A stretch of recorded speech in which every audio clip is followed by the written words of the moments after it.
আজকে আছে আমার একটা বিয়ে বাড়ি, সেই কারণে দেখো ওয়ার্ড্রপ খুলে এখন বসে পড়েছি জামা বাছতে যে কি জামা পরে যাব। তো হ্যালো এভরিওয়ান, আমি প্রিয়া, আবার নতুন ভিডিও তোমাদের সবাইকে স্বাগত। কোনো জায়গায় বেরোনোর আগে মেয়েদের এই এক ঝামেলা যে কি জামা পরবো। আর যদি সেটা হয় বিয়ে বাড়ির নেমন্তন্ন, তো আগে থাকতে তো আমি কোনো প্ল্যান করিনি যে কি পরবো। তো আমার এখন রেডি হওয়ার সময় আমি বুঝতেই পারছেন যে কি জামা পরবো। তো এটাই ফাইনালি ভাবলাম যে এটাই পরি। আর এই জামাটাও না আমার অনেক পছন্দের, ওই কারণে বারবার আমার এই জামাটা পরতেই মন চাই। তো আমি ভাবলাম আগে মেকআপ করি, তারপর আমি ড্রেস পরবো, যেহেতু এখন গরমকাল সেই কারণে আগে মেকআপ করতে বসেছিলাম। আর দেখো আমি জাস্ট মেকআপটা স্টার্ট করেছি আর কারেন্ট চলে গেছে।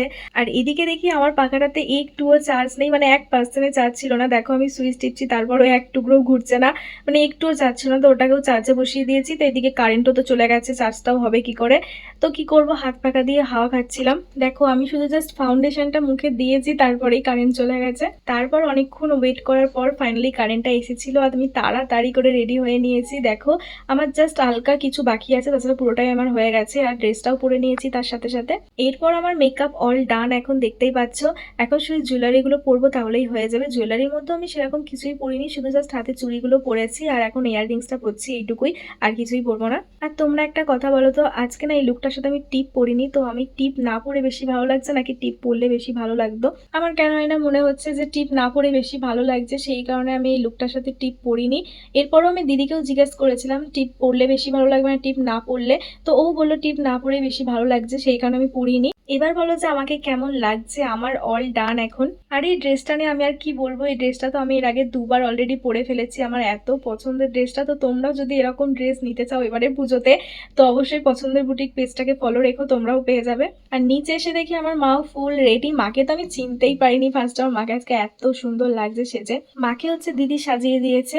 আর হ্যাঁ, আজকে হচ্ছে দিদি বিয়ে বাড়িতে যেতে পারছে না, আমি আর মা যাচ্ছি, কারণ দিদির আজকে সাজানো ছিল, তো ওর ফিরে আসতে অনেক লেট হয়ে গেছে, সেই কারণে ও আর যাচ্ছে না। এরপর আমরা বেরিয়ে পড়েছি বিয়ে বাড়ি যাওয়ার উদ্দেশ্যে। আর আজকের লোকেশনটা আমাদের বাড়ি থেকে একটু দূরেই।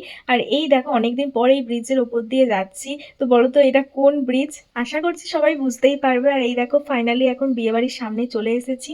আজকে মেনলি বিয়ে না, আজকে রিসেপশনের ইনভিটেশন ছিল। আর দেখো এসেই কার সাথে দেখা হয়ে গেছে, যে এখনো রেডি হয়নি। আর গুঞ্জার সাথে আমাদের অনেক দিন পর দেখা। আর আজকে মেনলি আমরা এসেছি গুঞ্জার মামার রিসেপশনে। তো দেখো আমি আসতেই আমার হাত ধরে টেনে নিয়ে চলে গেল আইসক্রিম খাওয়ার জন্য। আর এদিকে গুঞ্জার সাথে সাথে মাও দেখি আইসক্রিম নিয়ে নিয়েছে। আমি আর এখন আইসক্রিম খাইনি, পরে খাবো।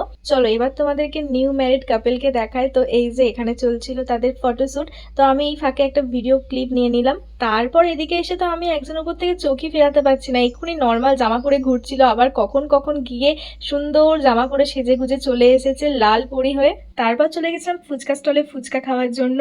আর বিয়ে বাড়িতে এই একটা জিনিস, যতই ভিড় ভাট্টা হোক আর যাই হোক, মানে এটা না খেলে হবে না। আর ইনি আজকে আমাদের আর পেছন ছাড়বে না, মানে অনেকদিন পর আমাদেরকে পেয়েছে, তো কি করে আর ছাড়ে বলো আমাদেরকে। ও আজকে সারাক্ষণ আমাদের সাথে ছিল। তোমরা যদি ভিডিওটা শেষ অবধি দেখো তোমরা নিজেরাই বুঝতে পারবে সেটা। তো তারপর মা চলে গেছিল নতুন বউয়ের সাথে ছবি তুলতে। তারপর আমি এদিকে একটু স্টার্টার নিয়ে নিয়েছিলাম, মানে ফ্রেঞ্চ ফ্রাই নিয়েছিলাম, গুঞ্জা ফ্রেঞ্চ ফ্রাই খাবে বলছিল তাই। আর চিকেন পকোড়াও খেয়েছি, সেটার ভিডিও নেওয়া হয়নি। আর স্টলে চাউমিনও ছিল, বাট সেটা আমি স্কিপ করেছি। চাউমিন খেলে আমি আর ডিনার করতে পারবো না। তারপর চলে এসেছি ডিনার করতে, কারণ অনেকটাই রাত হচ্ছে, আমাদের বাড়িও ফিরতে হবে। এখান থেকে আমাদের বাড়ি অনেকটাই দূর, তার জন্য আগেই খেতে বসে পড়েছি। আর মেনুতে কি কি ছিল সেটা তোমাদেরকে শেয়ার করেই দিলাম ফার্স্টে। আজকে মেনুতে পোলাও ছিল বলে গুঞ্জা আজকে সব খেয়েছে, একটু নষ্ট করেনি, যেহেতু একটু মিষ্টি মিষ্টি হয় পোলাওটা, কারণ ও ঝাল একটুও খায় না। আর তারপর খাওয়া দাওয়া করার পর একটা মকটেল নিয়ে নিয়েছি আমি। আর এই দেখো তাতেও ও ভাগ বসাতে চলে এসেছে। আর সব শেষে স্টল থেকে একটা আইসক্রিমও নিয়ে নিয়েছিলাম। তো এখন বাড়ি যাওয়ার পালা। আর এই যে এনার মুখ চোখ খারাপ হয়ে গেছে বাড়ি যাওয়ার কথা শুনে, কারণ আমরা চলে যাচ্ছি। আমাকে তো বারবার বলছে ছদ্দু তুমি থেকে যাও, কালকে সকালে যাবে। আমি বলছি না তুই চল আমাদের সাথে। তো বিয়ে বাড়ি ছেড়েও আমাদের সাথে আসতে পারছে না, যেহেতু ওর মামার বিয়ে, সেই কারণে ও কদিন আগেই চলে এসেছে মামার বাড়িতে। আমাদেরকে অনেকদিন পর আজকে পেয়েছে, তো আমাদেরকে দেখে খুব খুশি হয়েছিল ফার্স্টে। আর এখন বাড়ি চলে আসছি বলে ওর মনটাও খুব খারাপ হয়ে গেছে। তো চলো আজকে ভিডিও এটুকুই, টাটা বাই বাই সবাইকে, দেখা হচ্ছে খুব তাড়াতাড়ি অন্য একটা ভিডিওতে।